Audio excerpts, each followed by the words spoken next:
ഇപ്പോൾ നമ്മൾ നമ്മുടെ ഫോൺ കുട്ടികളുടെ കയ്യിലൊക്കെ കൊടുക്കുകയാണെന്നുണ്ടെങ്കിൽ ചിലപ്പം അവർ മോശമായിട്ടുള്ള വെബ്സൈറ്റിലേക്ക് കയറാൻ ചാൻസ് ഉണ്ട്. ചിലപ്പം അവർ പോൺ വെബ്സൈറ്റൊക്കെ ഓപ്പൺ ചെയ്യാൻ ചാൻസ് ഉണ്ട്. അപ്പം എങ്ങനെ നമുക്ക് നമ്മുടെ ഫോണിൽ പോൺ വെബ്സൈറ്റൊക്കെ ബ്ലോക്ക് ചെയ്യാം എന്നുള്ളതിനെ കുറിച്ചിട്ടാണ് ഈ ഒരു വീഡിയോയിൽ നമ്മൾ പറയാൻ പോകുന്നത്. ഇപ്പോൾ നമ്മൾ നമ്മുടെ ഫോണിൽ ഏതെങ്കിലുമൊക്കെ ബ്രൗസർ ഓപ്പൺ ചെയ്തിട്ട് പോൺ എന്ന് സെർച്ച് ചെയ്യുകയാണെന്നുണ്ടെങ്കിൽ കുറേ മോശമായിട്ടുള്ള വെബ്സൈറ്റും കാര്യങ്ങളൊക്കെ ഇതിൽ വരുന്നതായിരിക്കും. ഇതൊക്കെ നമുക്ക് ബ്ലോക്ക് ചെയ്യണം. അതിന് വേണ്ടിയിട്ട് നമ്മൾ ചെയ്യേണ്ട കാര്യം എന്താണെന്ന് വെച്ചാൽ ആദ്യം നമ്മൾ സെറ്റിങ്സിൽ പോവുക. സെറ്റിങ്സിൽ പോയതിന് ശേഷം കണക്ഷൻ ആൻഡ് ഷെയറിംഗ് എന്നുള്ള ഓപ്ഷൻ കാണാൻ പറ്റും. ഞാൻ പോക്കോ ഫോണാണ് യൂസ് ചെയ്യുന്നത്. അതിൽ ഇങ്ങനൊരു ഓപ്ഷൻ വരുന്നുണ്ട്. ചിലപ്പോൾ നിങ്ങളുടെ ഫോണിൽ ഇങ്ങനൊരു ഓപ്ഷൻ കണ്ടുകൊള്ളണം എന്നില്ല. എന്തായാലും ഇതിൽ ക്ലിക്ക് ചെയ്യുക. ഇതിൽ ക്ലിക്ക് ചെയ്തിട്ട് പ്രൈവറ്റ് DNS എന്നുള്ള ഓപ്ഷൻ കാണാൻ പറ്റും. അതിൽ ക്ലിക്ക് ചെയ്യുക.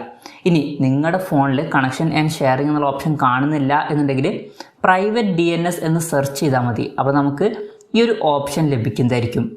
എന്തായാലും ആ ഒരു ഓപ്ഷൻ സെലക്ട് ചെയ്യുക. സെലക്ട് ചെയ്താൽ ഇവിടെ താഴെ private DNS provider host name എന്നുള്ളൊരു ഓപ്ഷൻ കാണാൻ പറ്റും. അത് ക്ലിക്ക് ചെയ്യുക. അത് ക്ലിക്ക് ചെയ്താൽ താഴെ ബ്ലാങ്ക് ആയിട്ടായിരിക്കും കിടക്കുന്നുണ്ടാവുക. അതിലോട്ട് നിങ്ങൾ ഒരു കാര്യം പേസ്റ്റ് ചെയ്യണം. ഈ ഒരു പേസ്റ്റ് ചെയ്യേണ്ട കാര്യം താഴെ ഡിസ്ക്രിപ്ഷനിൽ ഞാൻ ടെക്സ്റ്റ് ആയിട്ട് കൊടുക്കുന്നുണ്ട്. അത് കോപ്പി ചെയ്യുക. എന്നിട്ട് ഇവിടെ പേസ്റ്റ് ചെയ്യുക. adult-filter-dns.cleanbrowsing.org എന്നാണ് കൊടുക്കേണ്ടത്. അത് സേവ് ചെയ്യുക.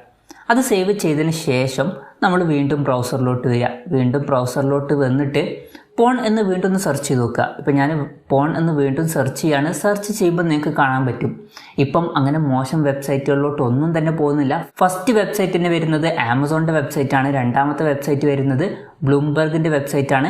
അപ്പം മോശമായിട്ടുള്ള വെബ്സൈറ്റൊന്നും ഇതിൽ വരുന്നില്ല. ഫ്ലിപ്കാർട്ടിൻ്റെ വെബ്സൈറ്റിലോട്ടൊക്കെയാണ് പോകുന്നത്. അപ്പം ഇങ്ങനെ നമുക്ക് മോശമായിട്ടുള്ള വെബ്സൈറ്റുകൾ ഇതുവഴി ബ്ലോക്ക് ചെയ്യാവുന്നതാണ്. അപ്പം ഈ ഒരു വീഡിയോ നിങ്ങൾക്ക് യൂസ്ഫുൾ ആയി എന്ന് വിചാരിക്കുന്നു. യൂസ്ഫുൾ ആയി എന്നുണ്ടെങ്കിൽ വീഡിയോ ഒന്ന് ലൈക്ക് ചെയ്യുക. അതുപോലെ തന്നെ ഇതുപോലുള്ള വീഡിയോസ് ഇനിയും കാണാൻ താല്പര്യമുണ്ടെന്നുണ്ടെങ്കിൽ ഈ ചാനലും സബ്സ്ക്രൈബ് ചെയ്യാവുന്നതാണ്.